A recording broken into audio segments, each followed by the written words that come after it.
In this video, I'm going to be doing a rapid-fire roundup of all the major updates for Zoho CRM in Q1 of 2025.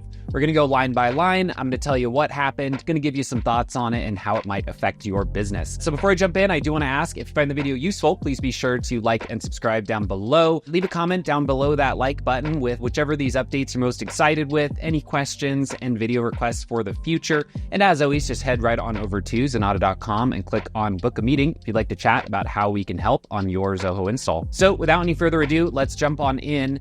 So here I've got Zoho's full roll-up of all of the Q1 2025 updates here. We're just going to jump on in. This is something they do each quarter. They kind of sum everything up, give you a high-level descriptor with links out to all of the more detailed breakdowns. Couple right out of the gate. So WhatsApp for Business. This is a huge one. Again, for a lot of US companies, it's a lot of SMS. I think that's going to change over time.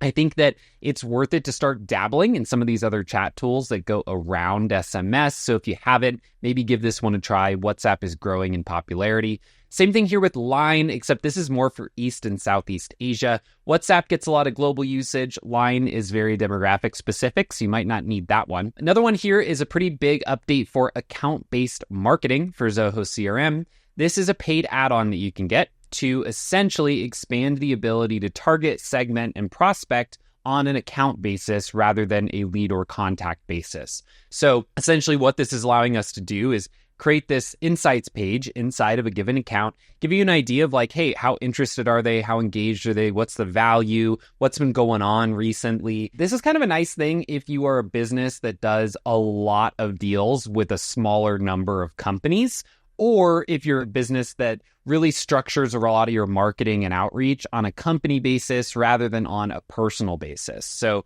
kind of a nice one here. Again, this is a paid add-on for people who aren't on the Enter or the Ultimate Edition of CRM, but well worth taking a look at if you are someone who structures your marketing that way. Next up, enhancements to CPQ. So essentially what they've done here is build out a more expansive implementation of CPQ and guided selling. So you've always been able to use it in the quotes module, kind of the traditional transaction modules. What they've done here is add some additional ones so that you can actually configure them for custom modules and other records. So here they're kind of showing us, hey, build this for your subscriptions, build this for your warranties. It doesn't just have to be on the quotes module anymore. They've also added some new improvements for Kiosk Studio. Kiosk Studio, of course, is a way to build a multi-step structured process that runs independently of any one particular record or module. So just a high degree of flexibility, kind of like a blueprint, but you're not defined just on a pick list value. They've expanded the ability to use get records, so you can now have more tabular views. You can reuse them as standalone components, which is really, really nice. You can view more of the details from that page without having to click in. We've also got new actions like opening a link. Thank goodness, that's a huge one. Example of opening a link, maybe I create a deal as a part of a kiosk, and then I want to create a link out of that deal and then open it in a new tab, right? So you don't have to just show them the link anymore and say, hey, copy paste this into your dashboard. Couple just user experience things, cloning kiosks, reordering buttons, displaying screens without having a button on them. These are all kind of minor things, but at the end of the day, especially reordering buttons, that is really nice, right? You might go back into a kiosk, you add a new path. It's going to put that button on the far right because it's the newest. And so previously to reorder them, you essentially had to remove and re-add transitions. That's not great. So now we're able to actually just reorder those natively. And then being able to use email fields dynamically in notifications and updates. This is a really nice one. So this is like feeding in the email of a contact dynamically into an action in your kiosk that's going to send that email. Moving on down here, so Microsoft Teams for phone and online meetings both got native integrations. This one in particular with the phone integration is pretty huge. So you might be someone who's on Microsoft Teams and you're also paying for a separate voice over IP provider. Think like a Ring Central, a Just Call. If you're not doing anything too fancy with your phone system, you can very likely just use the Microsoft Teams phone and then hook that directly into CRM. I will do a bit of a call out. Right now, this is not fully a phone bridge integration. My understanding is that it just ties into Zoho CRM, but I would imagine that that gets adjusted and improved over time. Next up, looking at Subforms here. So Subforms, one of our favorite tools to use, essentially add a table to a particular record layout. They've always just been missing a couple usability features. Two big ones here are now solved. So you can now pin columns Hallelujah. If you've got a really wide subform, you might want to pin that far left column like product name. So if you scroll to the right, you're still able to see that as you're entering discounts, manufacturing info, delivery dates. You're also able to adjust column width and actually lock that. So here's a huge one. You got product name. You dynamically pull in product description. Those columns shouldn't be the same width, right? Product name is going to be much shorter than description. So now actually in the module layout editor, I can resize those and they will save for future people when they look at them. Next down the list here, enhancements to formula fields. This is a huge one. This seems minor. It is not. Auto refresh for time-based formulas. What do I mean by that? So let's say I have a formula where it is 3 days before a given date. Maybe I want to have a value that looks at the current date and adds some number of days into the future for like a next follow-up or whatever it may be. These really wouldn't update. They wouldn't update unless something was changed in the record, some type of edit. So now you can essentially use this new little now function, which will essentially be refreshing them on a daily basis. So automatically refresh using the now function in real time.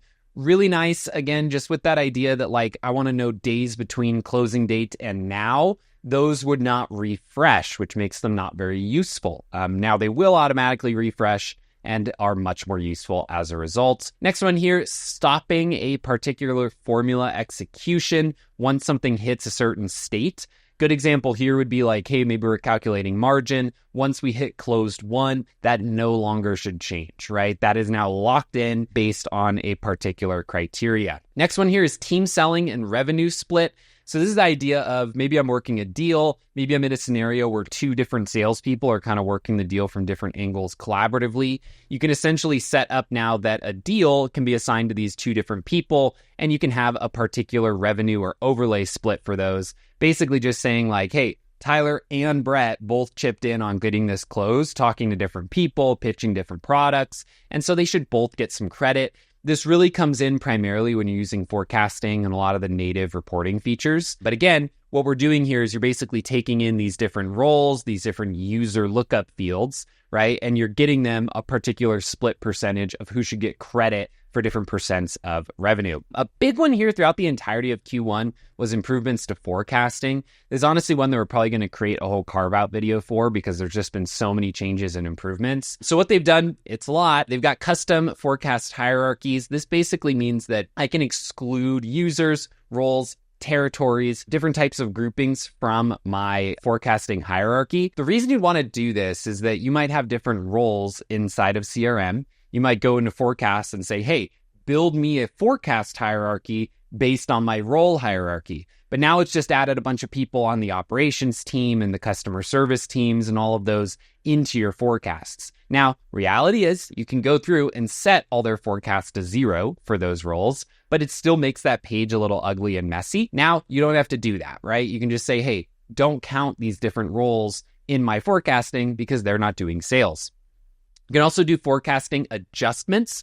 So this is for a deal owner or the manager of a deal owner, basically saying like, hey, we're applying a gut check here. Our default math says that our estimated value, which is basically my total deal amount, multiplied by the percent likelihood to close, that would be like my default pipeline or forecast value. But as a manager, I can come in and say, hey, these guys haven't signed yet, but they've given us explicit confirmation that they're going to. So we're going to override, right, our estimated value for them as we're looking at our forecasts because we know information that the CRM doesn't, and we want to override that. Last one here for forecasting is anomaly detection.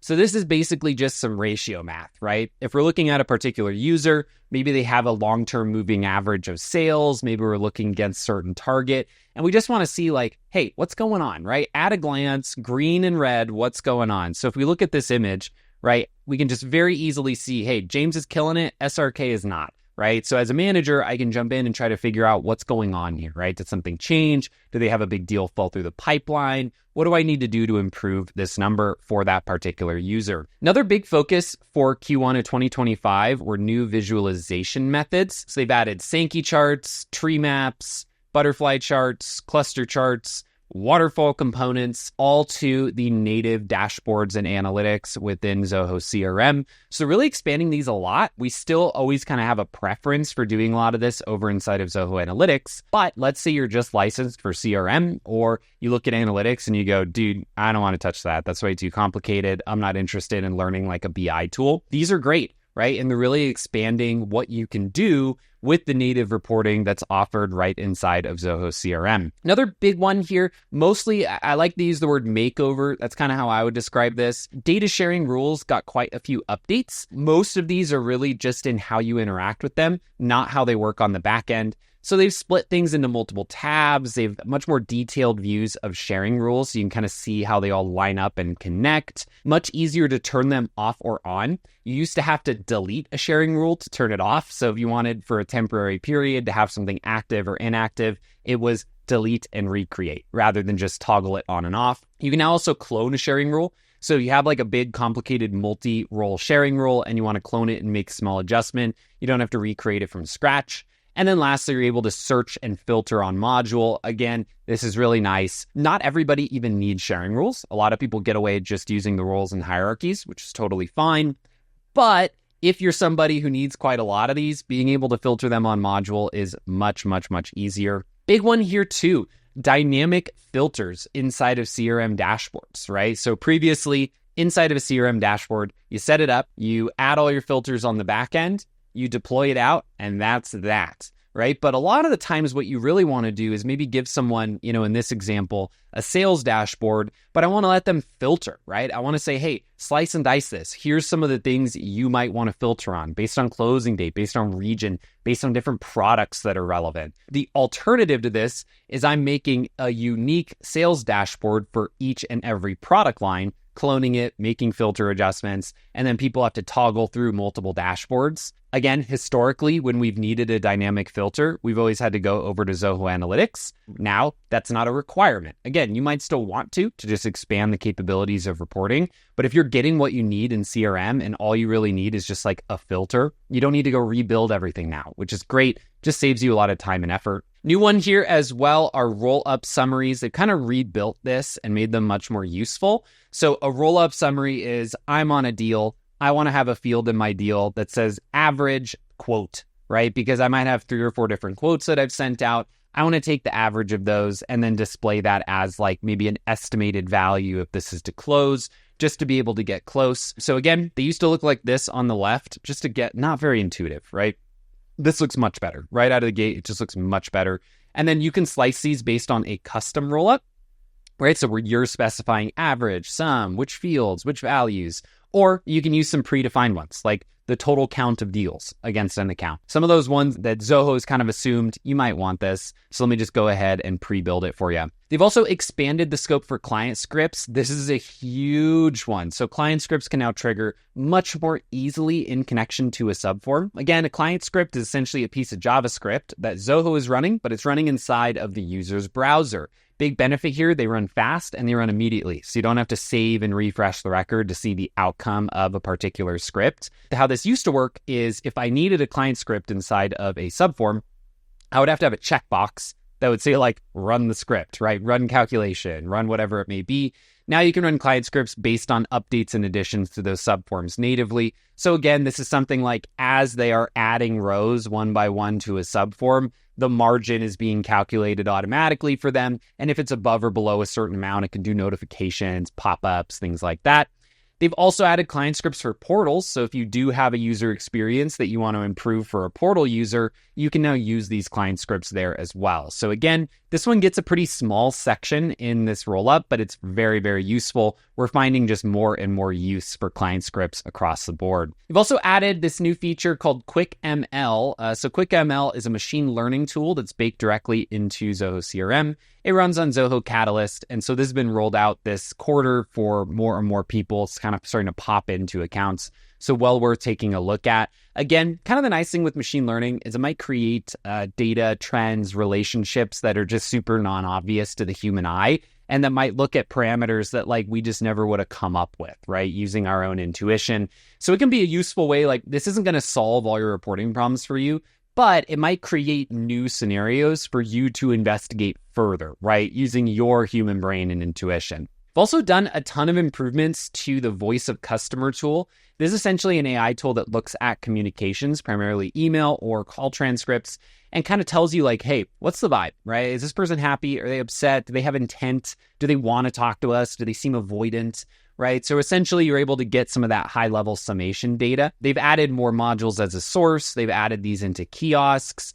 They've changed from words into phrases, which is just much more useful, right? Like the thing with a word is that they can be used in so many different contexts. A phrase allows it to be much more certain that something is good or bad. Drilling down into underlying data, and then they've built out more dashboards, right? So you're actually not having to go record by record. You can look at more of like a trend level and see like, hey, over the last couple of weeks, are people getting happier or less happy in our communications with them?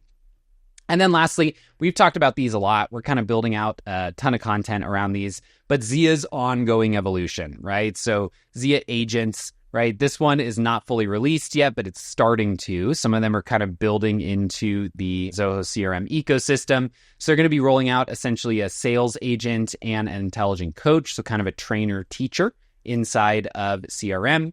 And then they've also rolled out a new Ask Zia interface where you can get insights, so like quick reports, help, and then actually have it take actions like making a module, a workflow, and a report. I actually just earlier today recorded a video walkthrough on this. It's okay. I'd probably give it like a B- or C+, but I do love that they're headed in that direction. We've also added a ton of updates to Canvas. One of the big one is referencing related fields from records. So again, not needing a script to pull in something from an account when you're looking at a deal. And then looking at ICR, so essentially character recognition from business cards, things like that. So you're able to kind of route these through Zia to help out with any of those steps, right? So you're kind of mapping what should go where. Down below as well, smart prompts are a huge one. So this is essentially a custom button that you can add to a given CRM record that runs a prompt. So if we look at it here, saying, hey, generate a SWOT analysis for this account based on these parameters, and then it will run through and tell you exactly those. We've got a video up on the channel for that if you are interested. It actually works quite well. You can tie this either to Zia or to OpenAI. The rest of these have kind of existed, so I'm going to go quickly through here. Next best experience is kind of a suggester of what should happen next based on the success of things that happened in the past. Zia scores, these are essentially looking at like how well is a certain record going? Are you interacting with them? Are they moving forward? You know, what all is happening at a glance. Strategy influencers, so this is kind of looking at like, hey, what should we be doing? What should we be looking at a high level to focus in our efforts and attention into the things that matter most? Looking at Zoho CRM's predictive abilities, essentially what we're doing here is usage data of the products to identify how people are in fact using them. So big one for like churn prediction, right? So let's figure out like, what does a customer look like before they stop being a customer, right? Get us some insights, see if we can take advantage and jump in and help out. And then lastly, of course, Zia Insights, like I mentioned earlier, these are quick little reports and views into subsets of data. This is the one that I will, just being candid, I had the least positive experience with. I asked it to generate like, show me my deals closing this month. And it just gave me a list of deal names. It didn't put like the stage, the closing date. So you got to prompt this thing pretty specifically. But I would assume over time, as we get access to Zia agents and we can kind of customize them and make them more granular and specific, we'll be able to prompt them in more general language and still get a good result. So with that, that is our rapid fire round. This is a one-take run through of Q1 2025 for Zoho CRM. As always, I appreciate when you like and subscribe down below if you did find this video useful. If it sparked any questions, feedback, or if any of these really stand out to you as really cool features, leave those down in the comments section. As always, my name is Tyler Colt, and I will see you next time.